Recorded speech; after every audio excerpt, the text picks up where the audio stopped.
I'm not sure if it was noted as one of the components of, or if it was bravery itself. Maybe it was a definition of bravery itself, or a description of what could be considered bravery. But many people have heard, I've heard it, maybe this is your first time hearing, there's a phrase that goes something like, bravery is, feeling fear and doing the thing that causes the fear anyway. So something like that, right? So you feel the fear, but you do the thing that is causing the fear anyway. And so I'm talking about that right now because weirdly and strangely enough, I actually don't feel fear, which I think is kind of strange the more that I think about it. I don't know what that's actually called, if it's a disorder or something like that. Now, it's interesting because, so first of all, there was a video with was it Bas Rutten? And he was training with someone. Oh, no, it wasn't Bas Rutten. It was another UFC legend. And it was Anderson Silva. And he was training a guy about defense. And he says, basically he was throwing punches at him, but he says, now look, these are knives. I got 2 knives. And he's trying to stab at him with these knives. And the person's defense became that much better. His head movement, it was really evasive. Which, another note that I'm picking up on from that is, in 34 years of playing capoeira, that's one of the main things that you do to handle incoming strikes.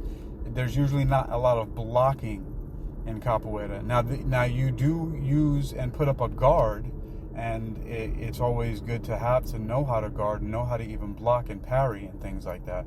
But in capoeira, there are esquivas, or escapes. You're moving out of the way of the attacks, and that's one of the primary ways that attacks are dealt with, are through escaping from them, moving out of the way, just not being there. Which, again, wow, I'm having a lot of free association here, which reminds me again of this movie called Red Belt with one of my favorite actors, Chiwetel Ejiofor, which I would recommend this movie to anybody, not just martial artists, because it's actually not like a super action-heavy movie.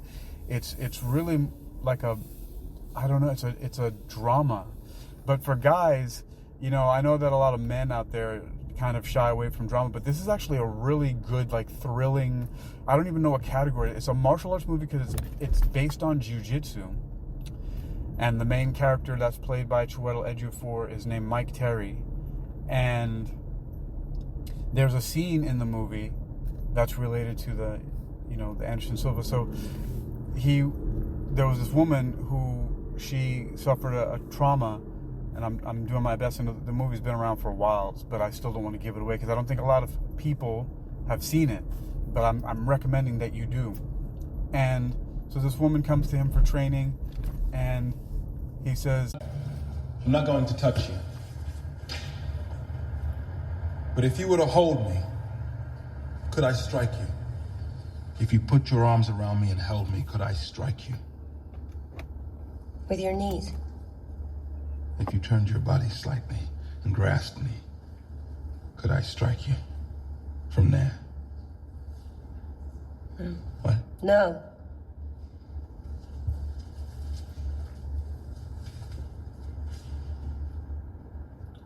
Could I strike you now?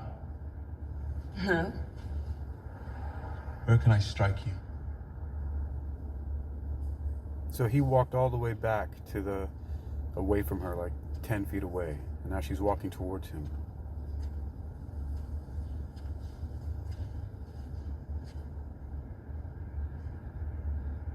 Don't stand there.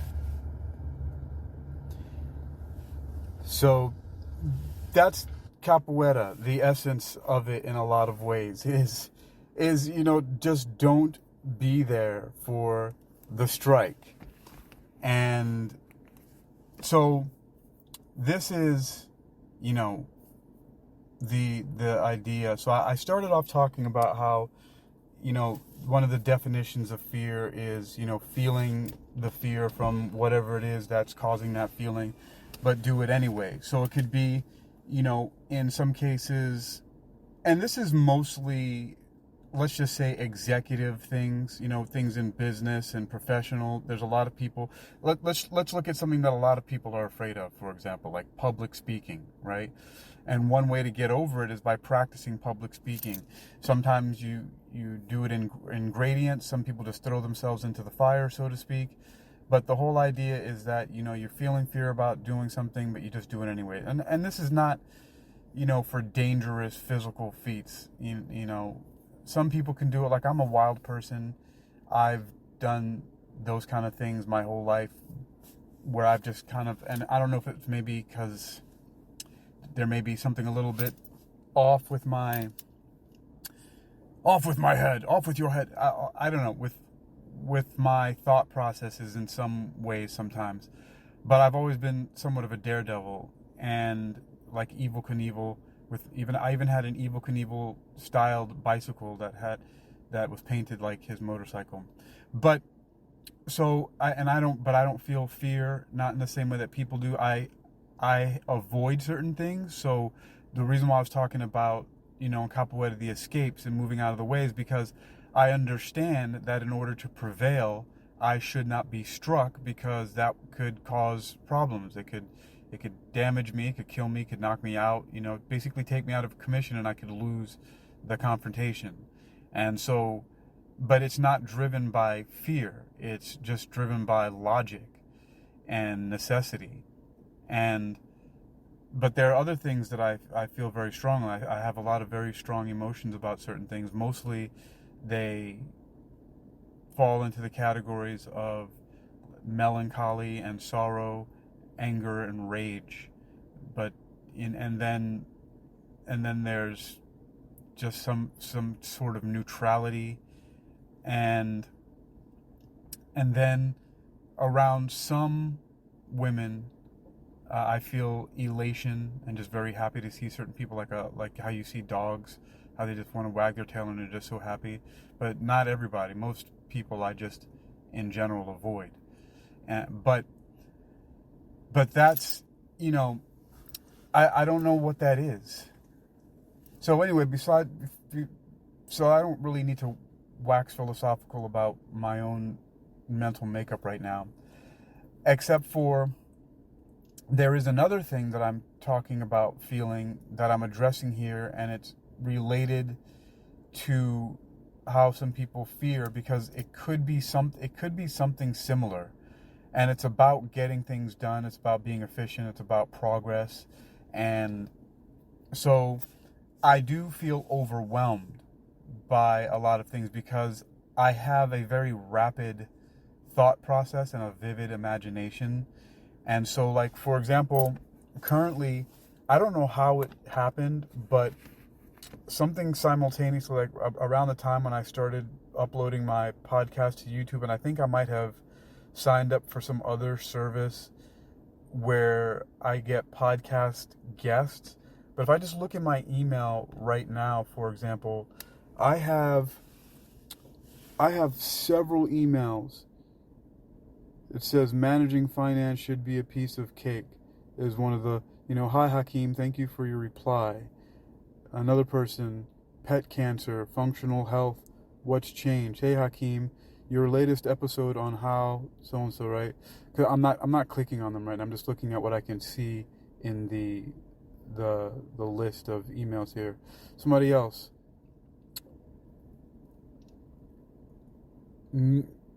Meeting, wait, what is that? Another one, investment in unique, who's trying to invest in my, anyway, transforming nonprofit growth. Hi Hakeem, hearing you break down why, so on and so forth. Another person, faith-based author releases book. Hi Hakeem, I want to check in one last time. Another one, he went from oncology to global beauty pioneer. Hi Hakeem, listening to your latest episode. Another one, some some person's name, I'm not going to say it right now, on energy management for executives. A seed oil twist for your listeners won't expect. Hi, Hakeem. In my latest book.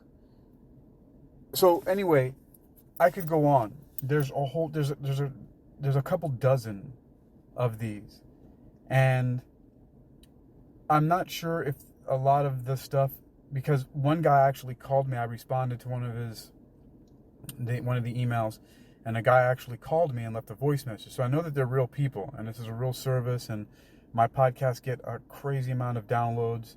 So, and they're kind of all over the place. So I get maybe why everybody wants to be on a podcast, and there's a whole thing going around that I've heard also, that it's a good idea to get on podcasts even with podcasters who may not be famous or super big yet, because it's all about getting that reach and getting it out there and putting, as many feelers. Just the whole cross promotion and collaboration is a good thing in general. So even if I wasn't getting 250,000 downloads, then maybe it wouldn't. I would still have people reaching out, and I don't know if it is a service that I signed up for. Now the point here, getting back to it, is that it's overwhelming. So this is one of the things that I feel sometimes. Is I get overwhelmed because I think very quickly, and I'm looking at all this stuff, and it's not just that. Before, I had authors, which I very quickly realized were AI augmented authors. And so if you, like, for example, on my website, exercisingyourmind.com, which you can find at research.exercisingyourmind.com, or just type in exercisingyourmind.com, it points to that. I haven't really used exercisingyourmind.com proper yet, just like I haven't used hypnoathletics proper yet. They're all extensions or subdomains. But if you go there, I started off in March of 2007, and I have the tagline that says, "Wealth Attraction Research, Great Health is the Truest of All Wealth." And at some point in time when I was in China, so around 2015, like late 2015, early 2016, a lot of people started emailing me and saying, "Hey, can I guest post on your website? And I have this article for you." And very quickly, it was probably the third time that I got contacted that I realized that the articles they were sending were written by AI. And it's when I started doing a lot of really deep research into how AI writes, and realized very quickly what it does. And then I generated a bunch of books and articles that using AI systems to verify it. And their articles were good. They were just, and some of them were pretty generic, but there's a lot of generic information that a lot of people don't actually know about. When I read the information from them, a lot of it was good, so I permitted it. I tolerated it for a while, and then I stopped.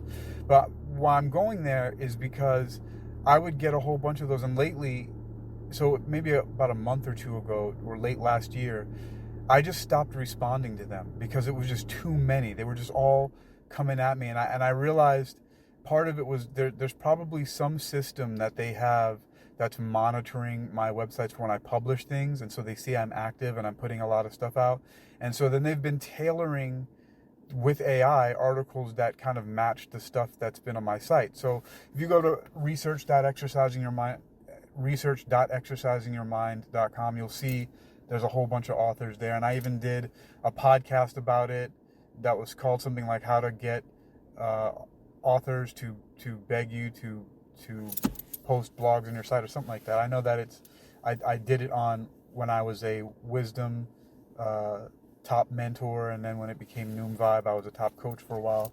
I don't remember which iteration of that I did that, but I took that audio from there and I put it on my Spreaker podcast, and then it was on YouTube. So it was a little while ago. But the reason why I stopped is because I was just getting overwhelmed by them. It was just way too much. And I had the process down of how to do it. They would send me the article as a Word document. I would open it up. I would read through it. I would basically copy it, paste it, put the photo attributions, because they would send those links for where they got it from, like Pixel or one of these other, stock photo sites. And then I would create some keywords and things like that, and I would use the image that they provided, and I would publish it. And it was actually a pretty fast process. The longest part that it took me was to read the entire article. And I read all of them because I was thinking to myself, I might as well learn something while I'm doing this. And what kind of editor would I be, really, right? If I'm the editor-in-chief of my website, if I wasn't actually reading them. So I read them, I learned a lot of stuff.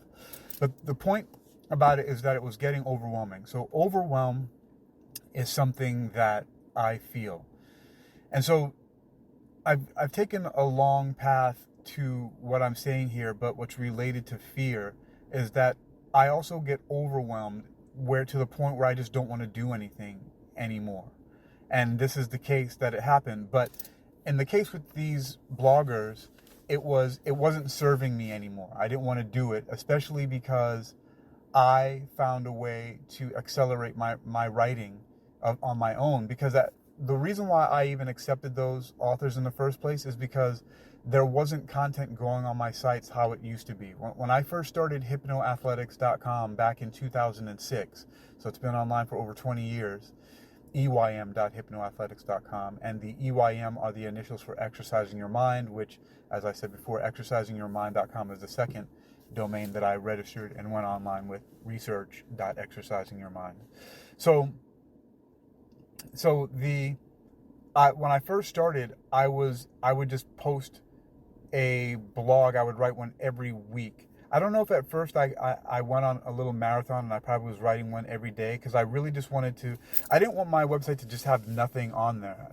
For some reason in my mind, I thought that I should have like a small article library or a small blog library before I started, sending people, and I wanted variety. So I kind of went all out and I was just writing.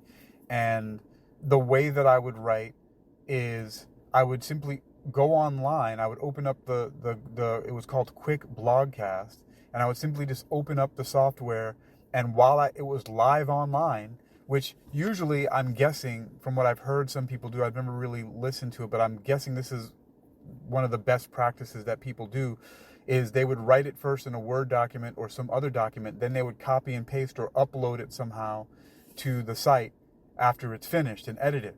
Not me. I would simply just start typing in the text field while I was live online through GoDaddy's Quick Blogcast product. And I would just start typing, and there were a lot of typos. There might have been some misspellings. There's a lot of grammar problems, all kind of stuff. No research, no references, until later I started figuring out a little bit how to do that. But I still really didn't do it. It was just stream of consciousness writing. And then I would check references while I was live online, and I would publish, and I published. And I was doing once a week for a long time, and then I stopped, and then I started going to once every other week, and then once a month. And, by that time I had a whole bunch of articles on there, like dozens and dozens of them. So when these authors came along and started offering to write content, I welcomed it, because I thought, wow, now I don't have to write this anymore. I can get content, I can put stuff on my site, I can have information for people, but I don't have to do it anymore. And I always thought collaboration is a really good idea.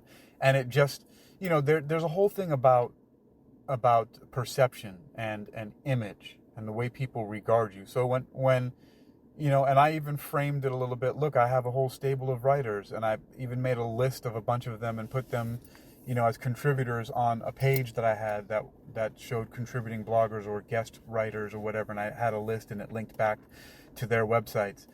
And one of the first things that I noticed when I would click on their websites is that the websites all seemed a very similar kind of generic. And they were decent, and they had their own blogs and things on there, but I thought, why do all these different authors with these different names have all these very similar websites? And I soon realized that there's one kind of central hub where these people are coming out of, and they have all these different websites with all these different subjects they focus on. Like there were a couple of them that focused on grief. A couple of them were talking about business. Some of them meditation. So there were all these different sites, but they all had like this very basic, same generic setup. And it reminded me in the earlier days when I first started learning about putting up websites and why I opted way back in 2006 for blogs rather than static web pages. But it reminded me of just like a lot of the generic websites. There was a time when you would get offered website packages from web developers where they would say, this package you get 5 static pages and this and this and that, and this is the menu and this is what it would look like, and you know, or you could get 10 or 15. It was always in like, you know, packs of 5, or you could customize it to your needs, and then it would just be. And it's like a lot of websites still today, you go and they're static websites and they have a webmaster and it serves a specific function, and it's actually really good in a lot of ways, especially if you know what you're doing, which I originally didn't, and I still in a lot of ways don't. I have my own purposes for how I do things and why, but it just reminded me of that. And so I didn't really think much of it, but then I started seeing the writing style and things they were writing, and I very quickly realized it was AI. And I even emailed one of them back and I said, "Are you an AI? Are you a bot?" He says, "No, I'm a real person. I'm not an AI." But they didn't say to me, "But my writing is AI assisted."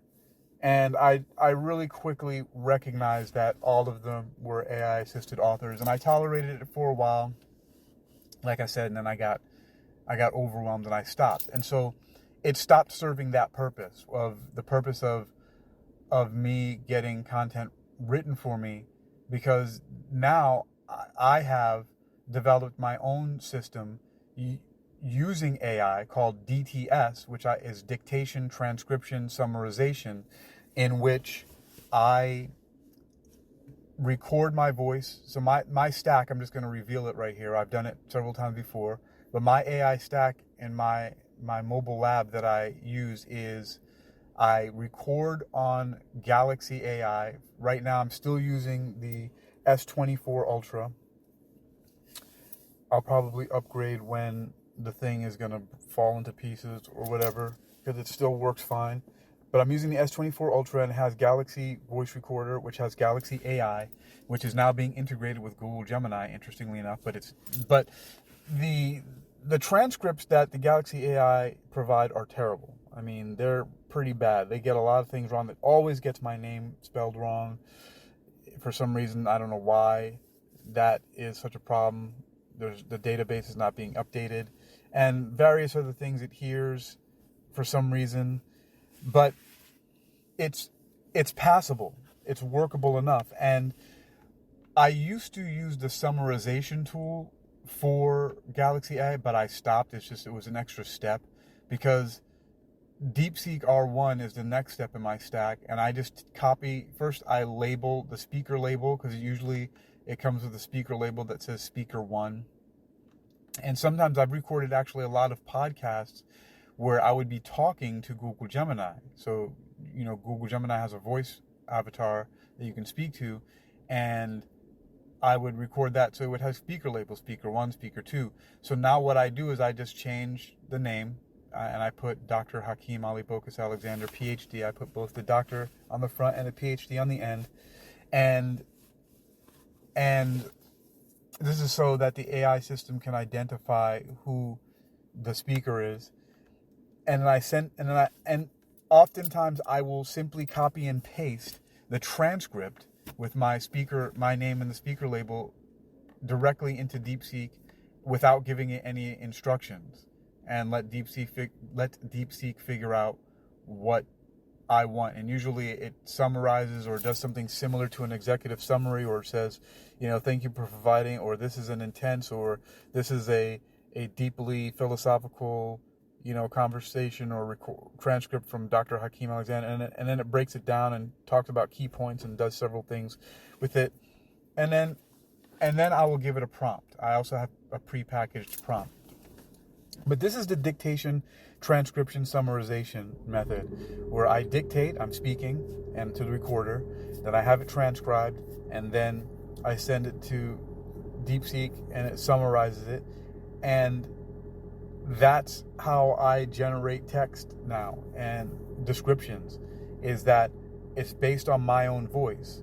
And instead of me, people who are so-called prompt engineers, and people are still doing these prompts and having AI completely generate from scratch, so to speak, when it's really not. It's really heavily derivative from a lot of information that's been scraped from the web and from whatever their training data is, which some companies have it as proprietary, but it's my own voice.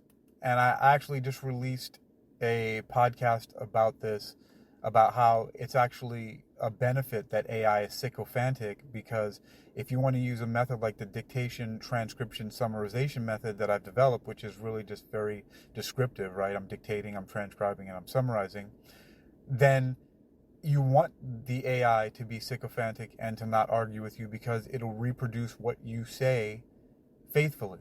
And so it's preserving your voice, and all that you are doing is having it clean up your grammar and maybe the punctuation, and maybe reorganizing the order of the way that you've presented information, like how I'm doing a stream of consciousness, in order to make it more coherent. But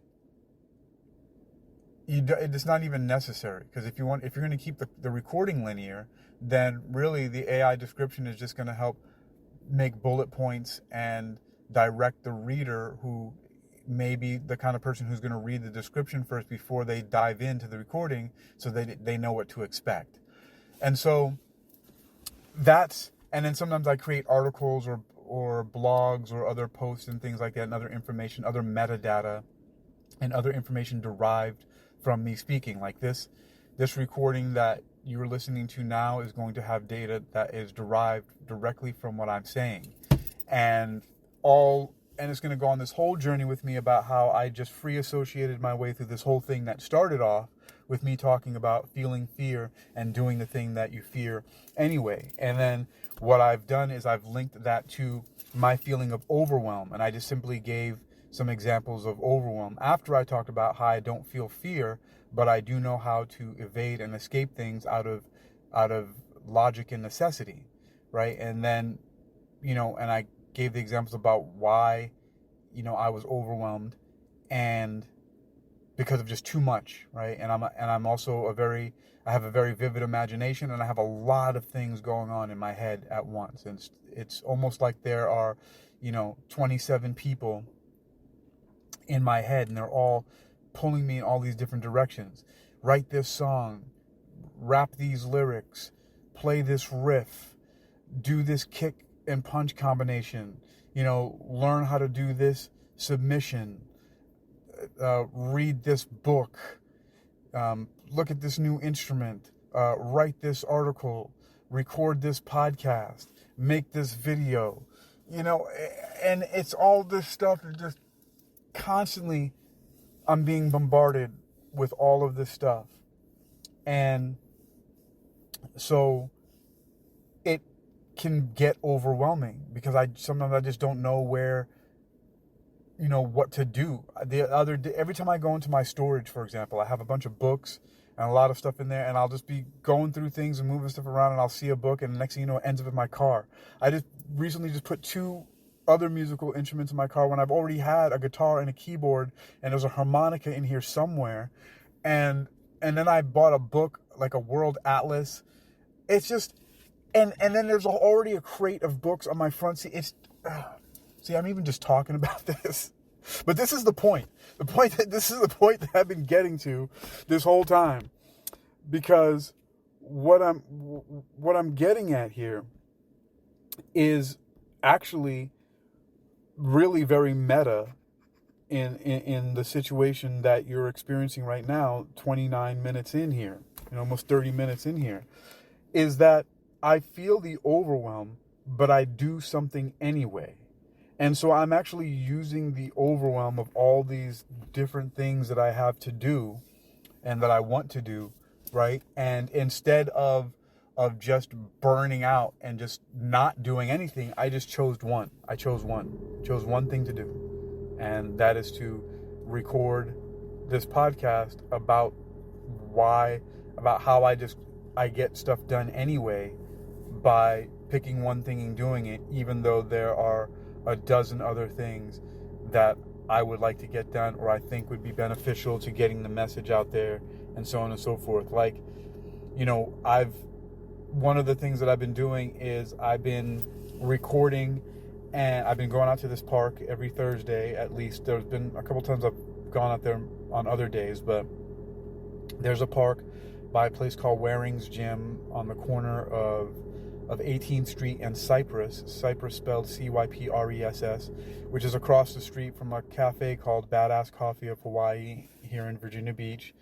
And every Thursday I go out there and I start doing my capoeira drills, which are my own capoeira form, Kappaguerra, all one word, no spaces, with a capital K and a capital G. There's the .com for that. There's a YouTube channel for it, and there's a podcast for it. And so I've actually recruited several partners by making content about my art form, which is capoeira, based on capoeira, but it's very heavily influenced by American kickboxing, Western boxing, a little bit of Muay Thai, some judo, and some submissions that I learned from around the way, and just also a bunch of other moves in there, and there's a lot of things that I don't do that a lot of capoeiristas do in the game, because I'm combat oriented, and so there's a lot of things that I just refuse to do because it doesn't serve a purpose of fighting. And there's even some really cool stuff that, there's stunts and tricks that you can do in movies, but if they don't serve my purpose, my goal, then I don't do it. A little note on that is there was a video, I don't know if it was on Facebook, but it was on one of these social media channels. Could have been either Facebook or YouTube. And it was about working backwards from a goal. So it was a guy who was commenting on judo. And there were a bunch of kids, and they didn't teach the kids any judo moves. They just told them what the rules were. And the rules were, you gotta throw, knock the person over on their back. You can knock them on their back. If you throw them to the ground, you get on top of them, or you hold them down for 3 seconds or whatever, pinning them, then you win, right? So the way you win is throw them to the floor, get on top of them or something like that, and then or hold them down for 3 seconds. I forget exactly what it was because I don't know judo rules, even though they're super simple. But they didn't tell them how to do it. They didn't give them any techniques. And after a while, these children started to just naturally learn judo techniques because they were told what they had to do, and they figured out how to get there, and they were doing judo moves. And what that struck in me was very interesting, because that's actually how I developed my system of capoeira, which is I saw capoeira, and then I saw it being displayed. I went to the Broward Convention, the Broward Center for Performing Arts in Fort Lauderdale, Florida, on invitation from a friend of my younger brother's, who then became my friend because we were both into martial arts and then practiced capoeira together.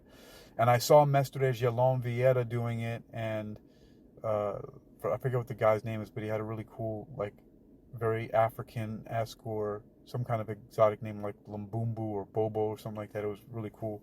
I don't remember now, but and they were just doing acrobatic and kicking and stuff like that, and I thought, wow, this is interesting. Is this a fighting style? Because it was like watching how stunt actors do high flying kicks in all the kung fu and other movies that I used to see, but just right in front of me live. I mean, these dudes were doing flip. It was just amazing to see that these guys were actually doing kicks at each other and stuff like that, but were flipping through the air. To me, I was like, yo, these are just black African ninjas. I was like, what is happening right now? And then that was the late like mid or late 1992, and then 1990, somewhere around there, I met Mestre Pelé, who was my first actual, where I went to an academy to learn capoeira, and then I saw the movie Only the Strong, and capoeira was the martial art of that movie, and it was used for fighting. So I thought, okay, you can fight like this. But very soon, from a person who had been getting into street fights ever since I was a kid in Queens, New York, and then the Bronx, and then I went to Everglades Middle School when I left New York and went down to Florida, and there was a predominantly black middle school, was Everglades Middle School, and during lunchtime, the kids would, or not during lunchtime, but a lot of times even in between classes, for some reason, and I think I'm speculating here, but I think that it might have had some roots from, African traditions of what has been called catch as catch can wrestling. But in between classes, the black kids predominantly would challenge each other to wrestling matches in which it was much like the judo that I talked about earlier, where the whole goal was to slam the person to the ground. And if you slammed the person or got on top of them, and I didn't know anything about it at the time, but I got in a whole bunch of those scuffles myself, and I very quickly learned how to dominate in these wrestling matches. Like I was just ferocious, and it was crazy because I had to take off my glasses, and I always wore thick glasses, but the thing is that I'd been getting into street fights and fights at school ever since I was a little kid in Queens and the Bronx, and then going to Florida. And so it just never ended. I was just always fighting somebody all the time because I just didn't put up with crap from anybody. There was even one time walking home from school where two men in a car tried to kidnap me, and one of them grabbed my arm, and I just kind of gave a real stern look. For some reason, they felt like it wasn't worth it. Maybe I don't know what I did. I was a little skinny kid. I don't know what happened, but they just took off. But the guy grabbed my arm and started to try to pull me into the car, and I resisted a little bit. I didn't say anything. I didn't scream. I just looked right at him and just like, I don't know what happened, but they took off. That really sucked. Now that I think about it, because I don't remember if there was a police report made when I told my parents or whatever, but for some reason I feel like I think that my mom wasn't home because she was always working, and my dad was, I don't know, indisposed some other way. But I had been, I had a lot of experience fighting, street fighting, and so I tried to apply a lot of that stuff to street fighting and other conflicts like that, and some of them wouldn't work, especially if there was somebody else who was trained. Like I'd met a bunch of karatekas, people who studied karate, like Shotokan karate was like one of the first ones, which was interesting because that was the style that one of the first video games I ever saw with martial arts, Street Fighter 2, had Ken and Ryu and their style of Shotokan, or a certain type of Shotokan karate. And so I met these Shotokan guys and boxers and kickboxers, and there were parks and different places we got to, and there were challenges, which was really cool because I was just really into it. But a lot of the stuff didn't work on people who had some kind of training.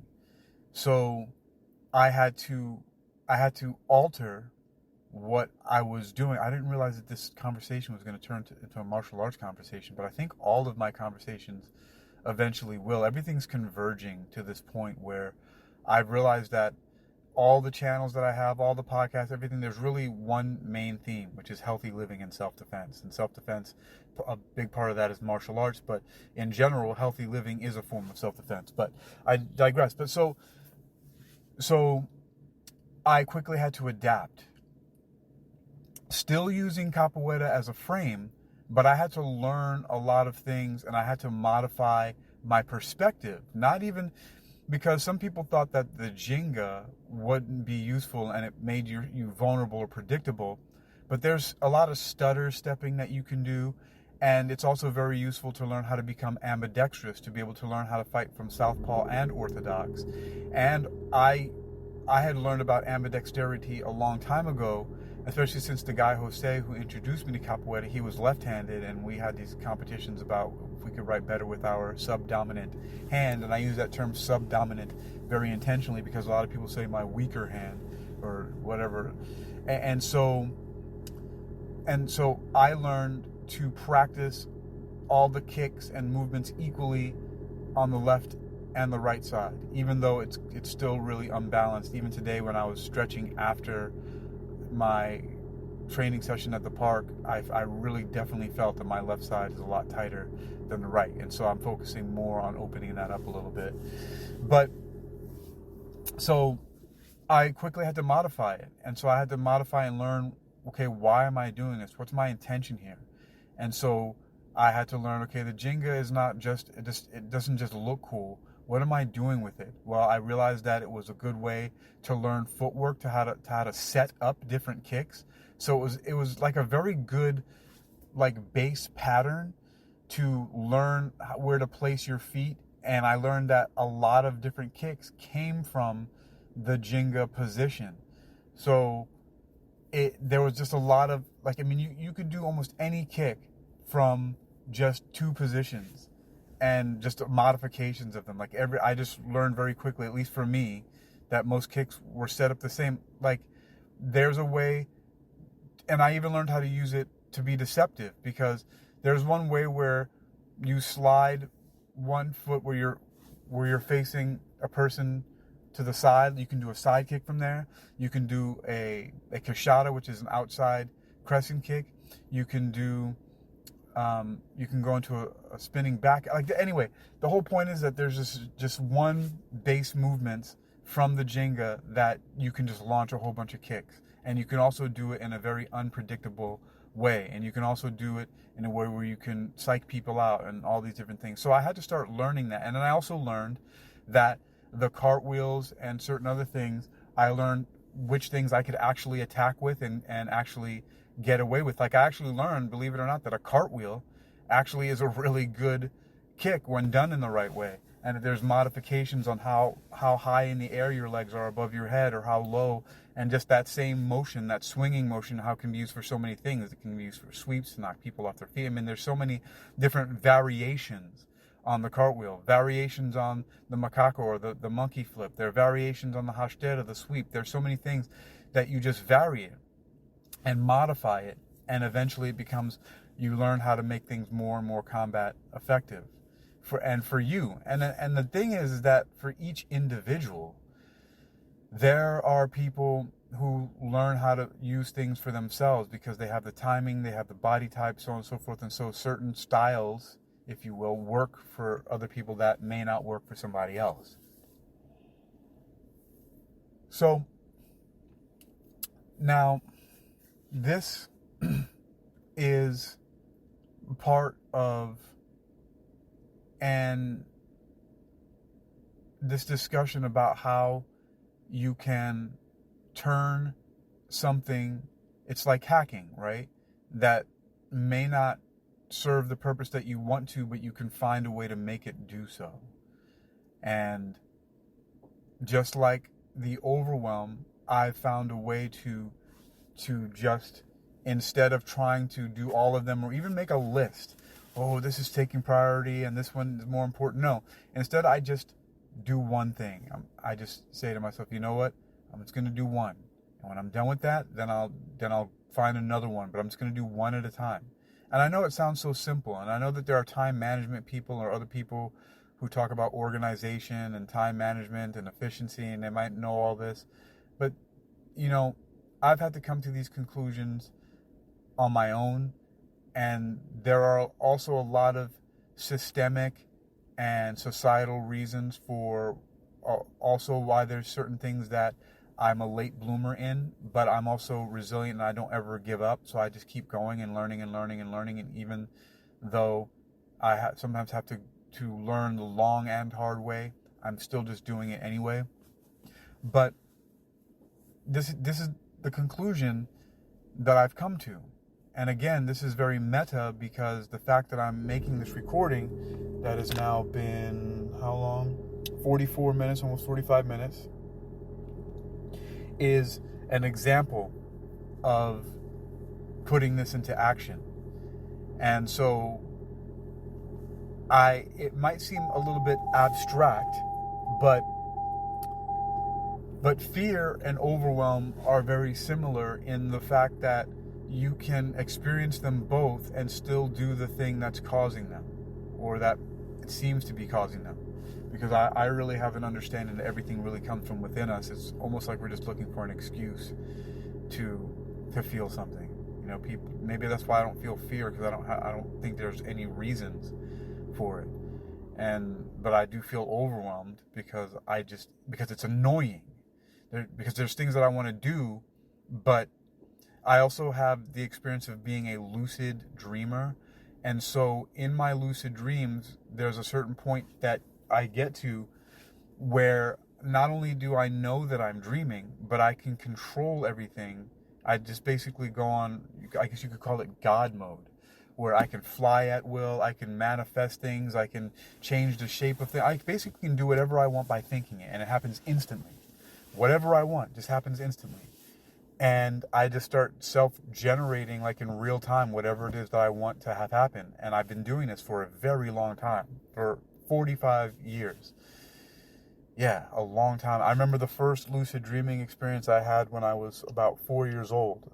I'm pretty sure that they were happening before that, but I do remember this very significant one.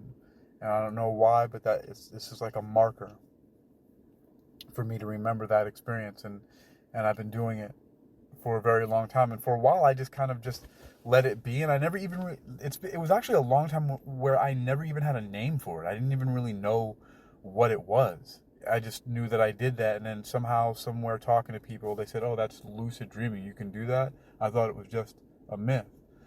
And so then I started researching it more, and then started learning that it's something you can do consciously. And so I started perfecting it. And now it's just something that I do all the time.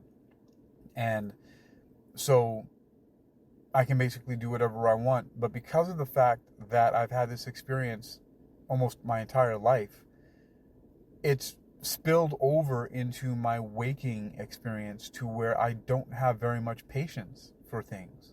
I guess the word I'm gonna use, it's kind of sad. It kind of seems immature maybe, but it's my reality that I have this experience of getting everything that I want so quickly and in such a real way. And then also I've had lots of corresponding experiences in my life. I've bulldozed through a lot of things in my life, mainly because I care what people think. I just don't stop doing what I'm doing because of how people think or the things that they say or how they feel about certain things. As long as I'm not getting in anybody's way, because I do follow this golden rule, do unto others as you'll have them do unto you. So I just stay out of people's way, but I don't want anybody in my way. I just do what I want to do, which is why I've been so consistent in studying metaphysics, which I categorize as spiritual, scientific, and philosophical studies are all under that category. And everything that I do in reading and research and writing and that kind of thing, it's all metaphysics. That's the category for me. And then also why I've been making music all my life and also practicing martial arts all my life. I just remained consistent because I could have stopped to get a real job or, screw those hobbies, or it's not that important, or set them aside because of whatever other reasons. I just refuse to do that. And I'm glad that I have those things because I don't have regrets about them. And they're also very therapeutic to me. And a lot of people, it's interesting now because you'll hear a lot of people actually say that. Oh, I got back into playing guitar or violin or piano or singing, and I just feel so much better that I'm able to express myself. Or, I'm reading books now, or martial arts has helped me, my fitness, my health. I feel more confident, on and on, right? But I've just been doing these things. And I've never really taken it for granted because I also know that experience of other people, that a lot of people have those kind of regrets and they wish that they didn't stop doing it. But life happens, as it said, right? People have kids, they get married, they do this and that. And, I have a totally different timeline in a lot of ways than a lot of people. But the overwhelm, I feel, can be debilitating for some people. And I know because there have been times when I've been paralyzed by the overwhelm, where I've just kind of thrown my hands up in the air and just said, I'm going to keep this family friendly. Just said, screw it all. And then just didn't do anything at all.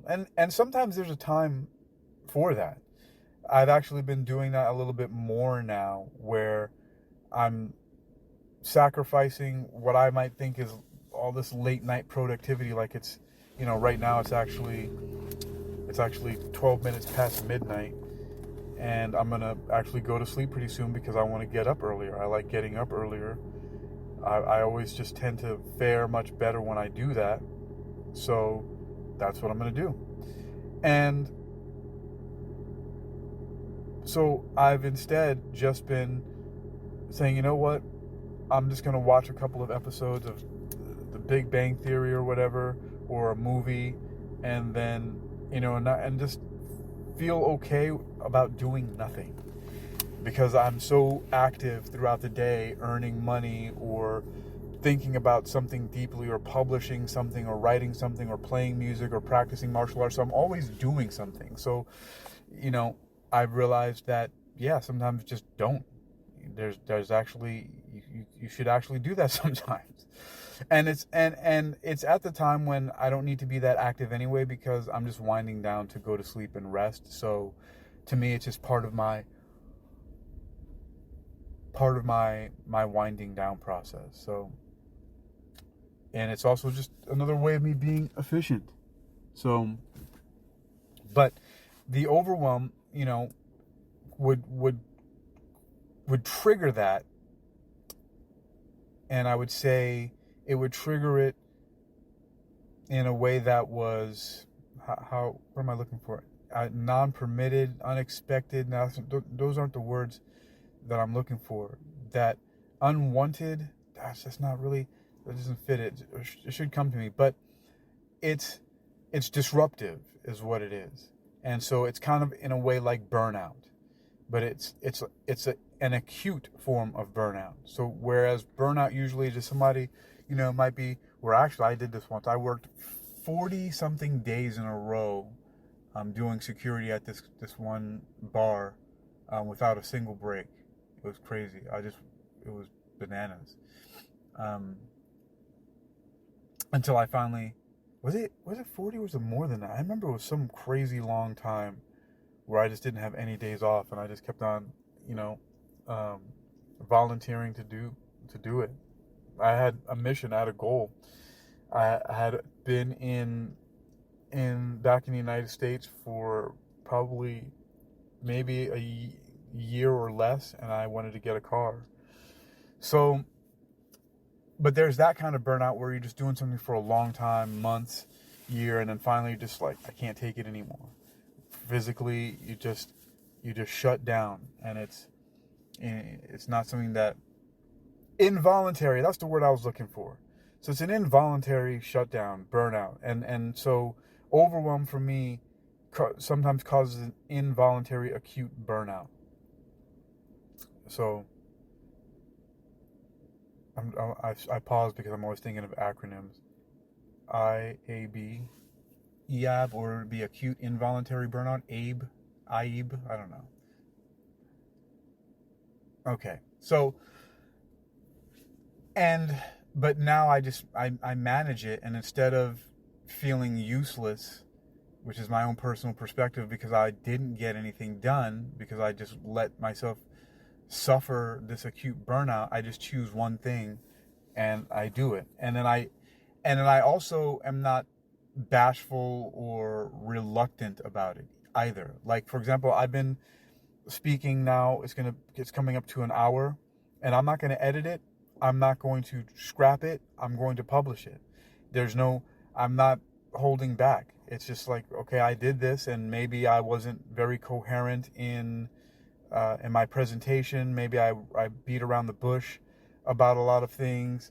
Maybe I didn't get straight to the point, but that's okay. There's a lot of stuff that I did work out while I was speaking, and a lot of things that it caused me to think, and a lot more connections and associations it's helped me to make.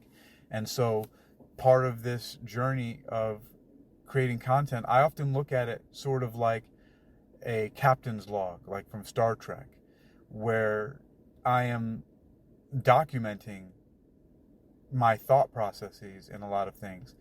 And in doing that, it's working on my personal development and self-improvement. And then the publicizing of it may be helpful, and it often has been to a lot of people, or else I don't know why the heck so many people would be downloading my podcast and contacting me. But it's if nothing else, it must be entertaining to people, because they're just listening to this stuff en masse. It's crazy. And so, another little kind of golden nugget, I guess, I don't know, would this be considered an Easter egg? I've never really looked into why things are called Easter eggs. This is how much you can be involved in making media, but just not know some of the most basic things. So, actually, let me do this right now. Let me live figure this out by talking to Gemini straight quick. Hello, Gemini. What is it meant when people talk about Easter eggs in movies or other things like that? What does that actually mean? It's basically a hidden reference, message, or feature left by the creators that's not really obvious. Think of it as an inside joke or a little treat for fans who are really paying attention. Just like hunting for actual eggs. You see them a lot in movies, games, and even software. Do you have a favorite Easter egg you found? No, I'm just creating an Easter egg myself right now. Tell me if this fits the category. So I was going on and on about this one, this one idea about facing fear and doing the thing that you fear anyway, or feeling overwhelmed, and instead of looking at all the things you have to do, pick one and then going forward with it. And then I realized that there was something else that I'm going to put on the tail end of this that is sort of like an Easter egg or a little gold nugget that I can share with people, that if they were really paying attention, as you said, is one of the features, right? One of the characteristics, if they're really paying attention, meaning if they made it this far to the end, then they're going to get this little piece of information. Would that sort of count as an Easter egg, or is it black and white? Creating something like that definitely captures the spirit of an Easter egg. By putting something special at the end, you're rewarding people who stick around, making it feel like a hidden surprise for the dedicated ones. It might not be as black and white as a hidden reference in a visual, but it's a clever way to add extra value for your audience. So, yeah, I'd say that fits. What kind of nugget are you thinking of including? Well, Gemini, I'm not going to talk to you about that right now, but okay. So we've made it this far, and facing fear, dealing with overwhelm, and one of the things is that, that was overwhelming me is that I'm getting so many of these messages about people wanting to be guests on my podcast. And so I have to start responding to them. I've actually spent some time yesterday responding to people, and that's why a bunch of them have been getting back to me and saying, hey, I got your message, we can move forward. But I also didn't expect people to be responding so quickly. And so I have this whole roster of people that I need to get back to and figure out, okay, now I have all these guests, these potential guests to work with, which is going to be good, because it's just going to be a completely new phase in my podcasting career, where I actually started off as a guest on podcasts back in 2007, and I did a couple dozen of them, and I was on for like 2 hours at a time. And then I shortly after started my own podcast back in 2014. So it was interesting because I was on them for a 6 or 7 year period, and then started creating them on my own pretty shortly after I started. Because I started blogging in 2006. So yeah, it was around the same time. Because 2007 was my first podcast that I was a guest on, and so then in 2013 was when I started my own podcast.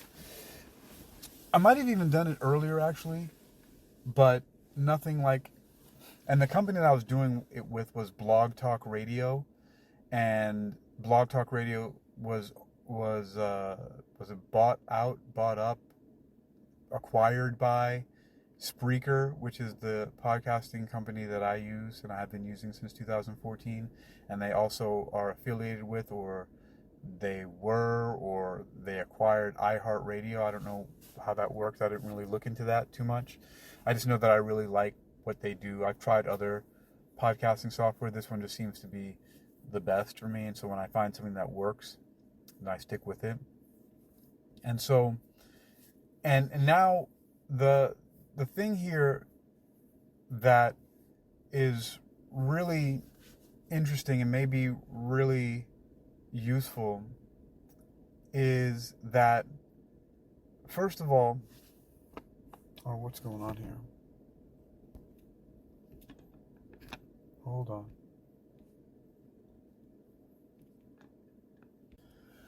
All right, so the Easter egg or the golden nugget here, there are actually a couple of them. But first, this is derived from, I also do a lot of research myself. So I drive a lot doing gig work and deliveries. And so I make the best use of that time by listening to YouTube videos and podcasts and different things like that. So not only do I drive and record, but I drive and listen. So that's how I'm constantly just doubling up on the work, and it's great. This is one of the reasons why I really have a lot of faith in the endurance and the longevity of the podcasting medium, because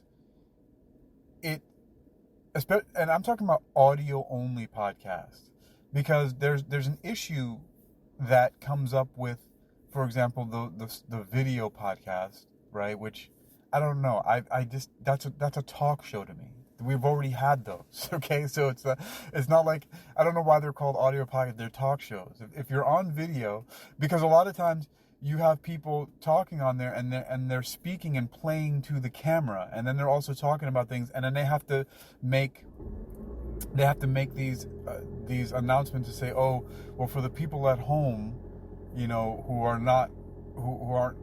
aren't watching, because a lot of times they'll make these videos, podcasts, but they'll also have an audio version of it, and so they have to say, oh, for the people who aren't seeing us, you know, and they have to talk about all that. Oh, there's some people who might not be watching this, right?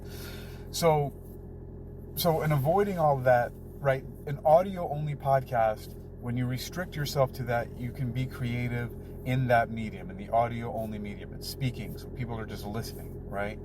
And so, you know, the other thing about it is that it is very portable, the audio only podcast, like in the same way that music is.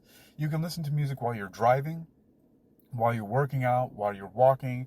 You can, so many other activities, while you're washing your dishes, right? Chores. Like, listening is something that you can do because you don't need to take, it's not one of those senses, you know.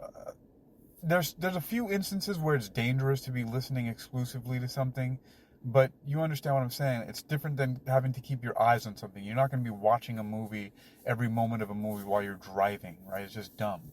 So the audio only format lends itself to being very portable. It's convenient for people to consume information in various different settings. And so it's versatile, is another word that I can use, right? It's very versatile.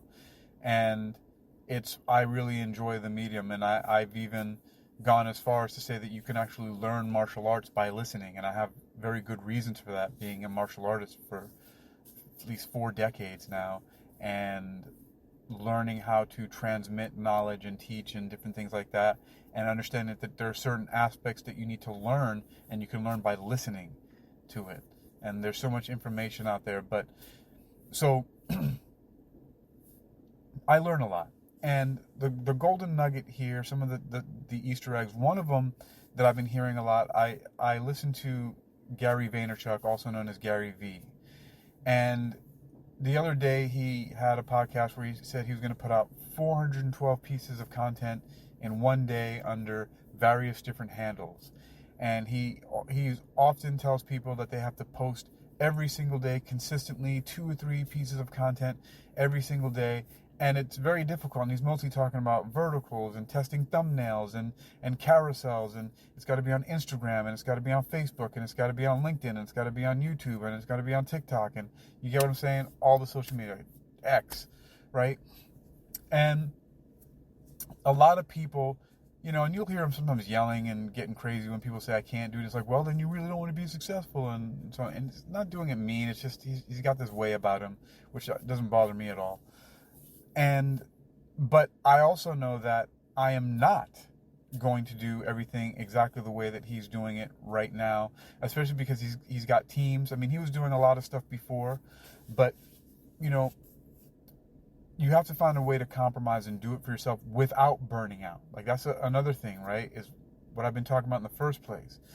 But I've realized that by making use of my drive time and making use of wherever I am, like I've recorded audiobooks in the coffee shop and other podcasts in the coffee shop, and I was recording them while walking down the street or while on gigs. Like, I was just testing out recording everywhere, testing out various different microphones and headsets and just various different ways to record. I've just been doing it. And there's a lot of them that I had to start calling them not so subliminal recordings, because you could hardly hear me because there was all this noise in the background. And then I started doing it as a whole process.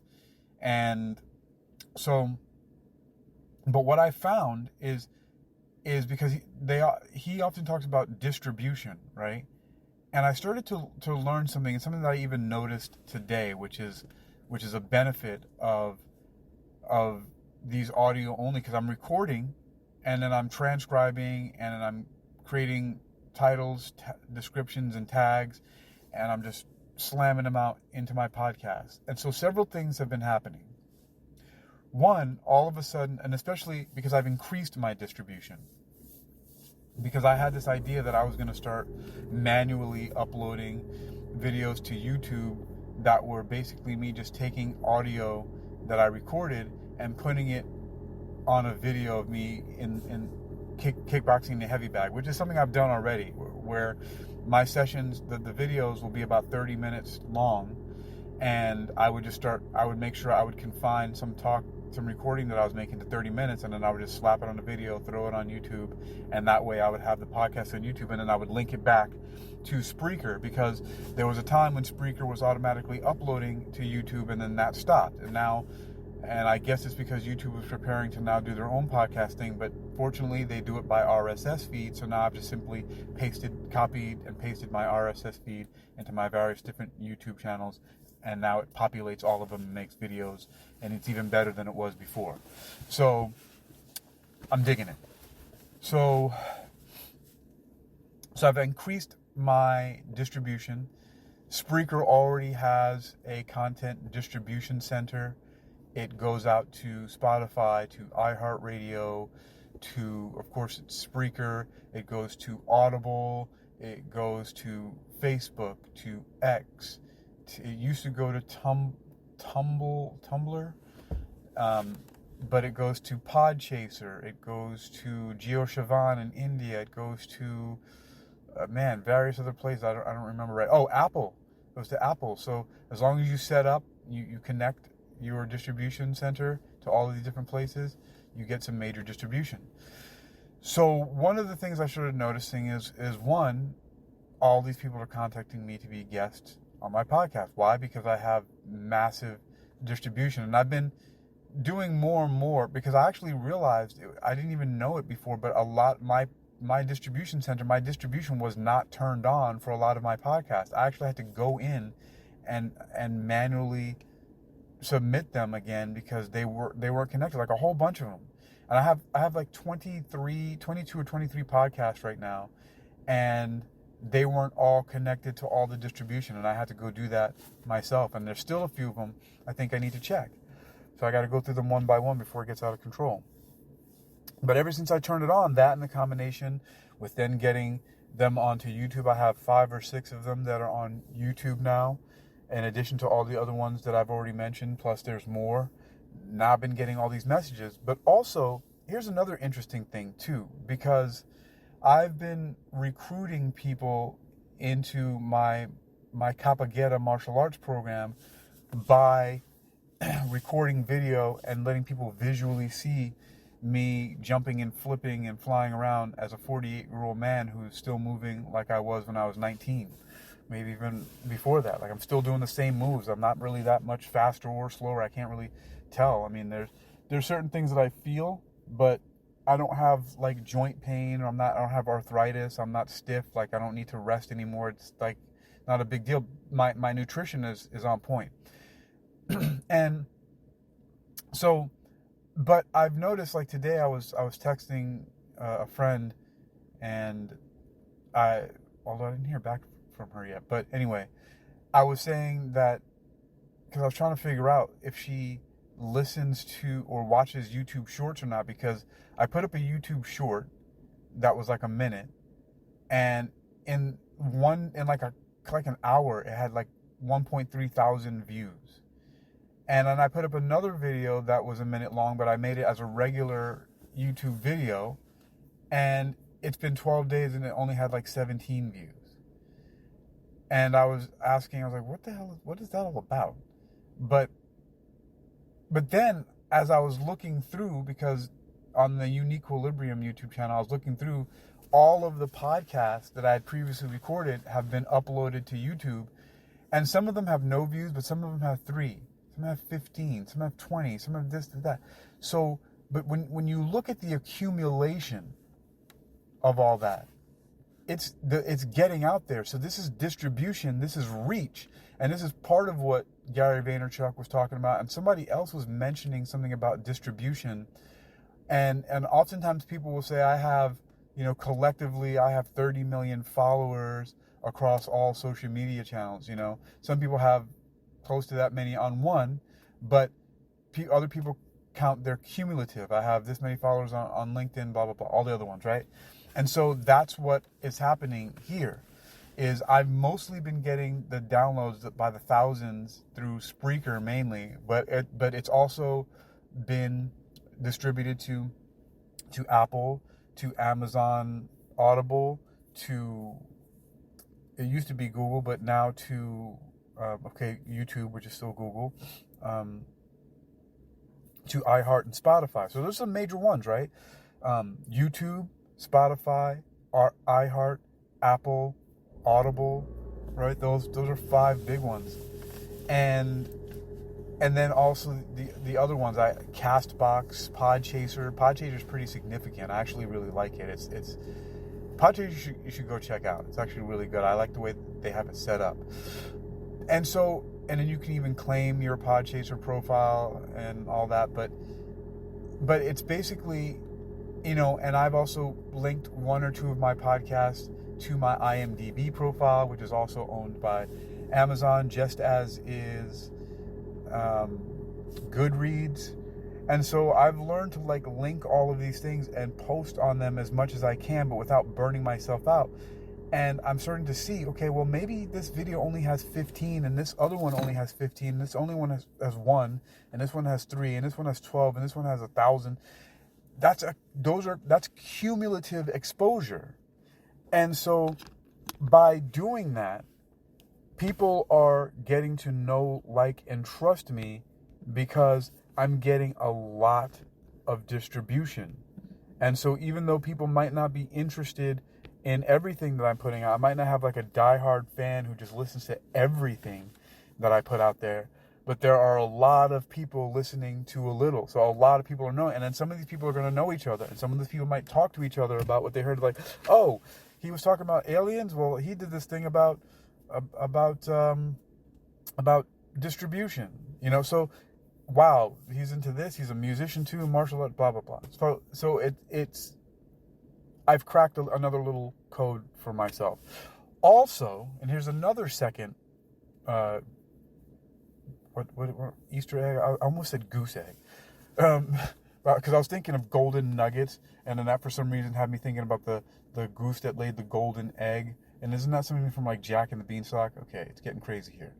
All right, so another Easter egg or another golden nugget here is the fact that I'm pretty sure that people are going to start to appreciate the fact that I am a human being rambling, but it's a coherent type of rambling because I'm making a point and I'm repeating the point over and over again in various different ways in a long form, but it's uniquely human.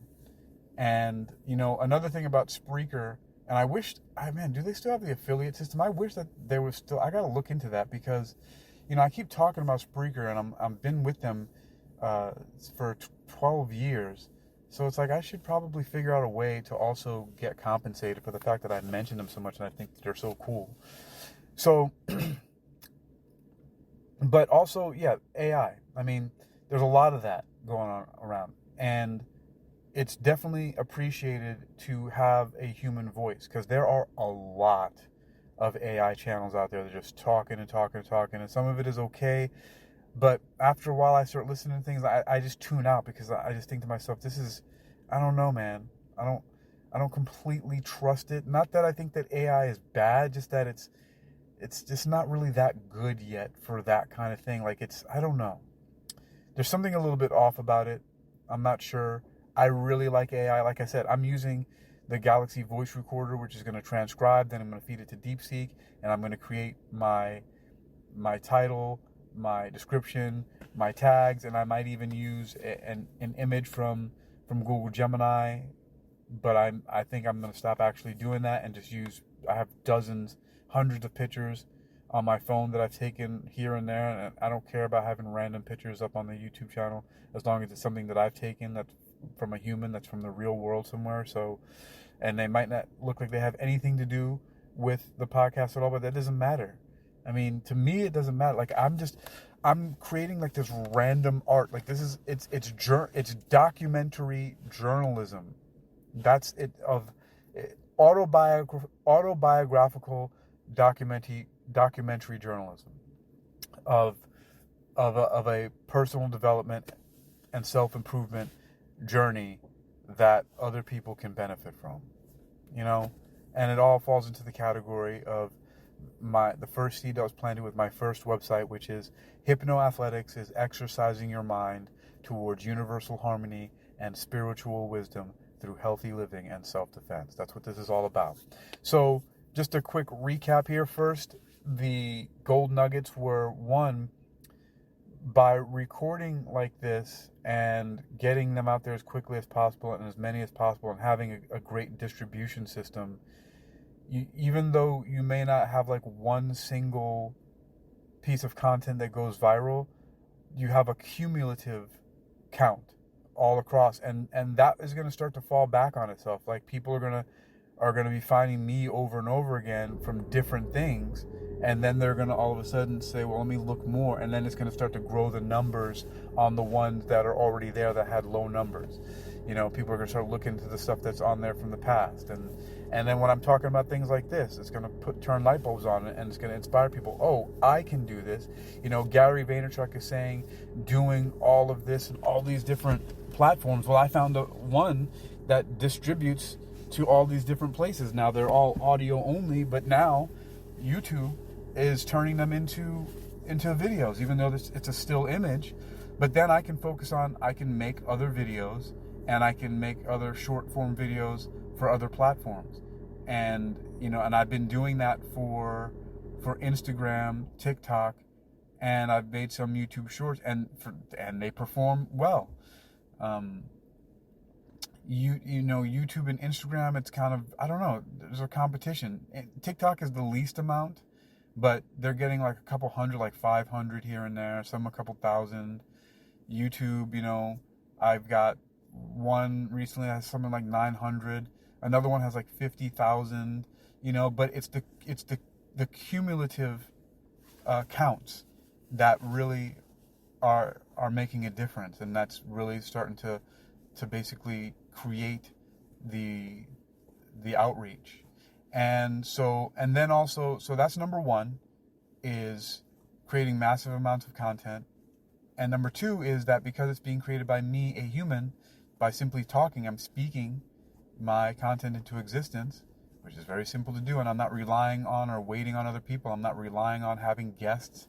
You know, I actually had an example earlier. I just talked to Google Gemini and asked a question. So Google Gemini was technically like my, you know, a quick guest expert that popped in to tell me about Easter eggs. And so now you're experiencing the Easter egg. So this has been a very meta thing here going on with me starting off to talk about the similarities between facing your fears and doing the thing that you fear anyway, and being overwhelmed by things that, having a lot of things to do that might seem to cause you to have a sort of, you know, inactivity, burnout, right? You know, and what did I call it? Well, I had an acronym for it. I forget now. So involuntary acute burnout, right? So, and instead of that burnout stopping you, choose one thing and just go ahead and do that one thing. Like out of all the things I have to do, I chose to just do the thing that is getting me the distribution and that is putting a real human voice out there, which is me speaking and recording.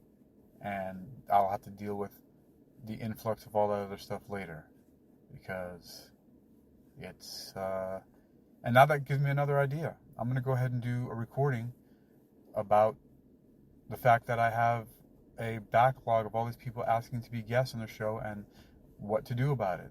So I'm going to just tell everybody, hey, look, you can call me and you can even text me, and my number is 757-763-9621. I can deal with it better that way, and we can figure it out from there. So that's it. Do it anyway, whether it's fear or overwhelm.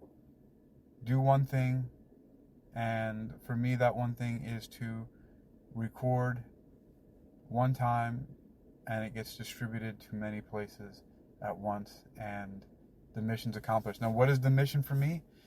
To get the word out about my healthy living and self-defense program, now being spearheaded by my martial art called Capoeira, which is based on capoeira. And it's working. So let's go. I am Hakeem Ali-Bocas Alexander.